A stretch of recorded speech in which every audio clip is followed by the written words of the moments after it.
இதுல 2 விஷயம் பார்க்கணும். இன்னைக்கு வந்து விஜய்க்கு தனியா நின்னு ஜெயிக்கிற அளவுக்கு வாய்ப்பு இருக்கா? இப்ப நானே வந்து என்ன சொல்றேன்னாக்கா, இன்னைக்கு கரூர் இன்சிடென்ட்டுக்கு முன்னாடி இருந்ததை விட விஜய்க்கு வாக்கு வங்கி இன்னைக்கு அதிகமாயிருக்குது. கரூர் இன்சிடென்ட்ல வந்ததுக்கு அப்புறம் விஜய் அவர்கள் மேல, ஏன்னா எல்லாரும் போட்டு இது பண்ணும்போது அவர் மேல அனுதாபங்கள் அதிகமாச்சு. அந்த அனுதாபங்கள் வந்து ஆதரவா மாறி இருக்குங்கிறது நமக்கு அப்பட்டமா தெரியுது.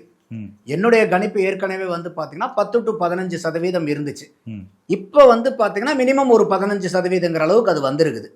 ஆனா இந்த 15% வச்சுக்கிட்டு இன்னும் வந்து ஒரு எலெக்ஷனுக்குள்ளார இன்னும் பெரிய அளவுக்கு அவங்க பண்ணி இன்னும் ஒரு 5% கூட்டுறாங்கன்னு வச்சுங்க, ஒரு 20% வருதுன்னா கூட இந்த 20 வச்சுக்கிட்டு அவங்கனால வந்து இன்னைக்கு போய் ஜெயிக்க முடியுமா? ஜெயிக்க முடியாது. அப்போ இன்னைக்கு இந்த கரூர் இன்சிடென்ட்டுக்கு அப்புறம் தாவேகாவுடைய தொண்டர்களுடைய எண்ணங்கள் பூராமே என்னன்னா, திமுகவை வீட்டுக்கு அனுப்பணுங்கிறது தான் பிரதானமான எண்ணம்.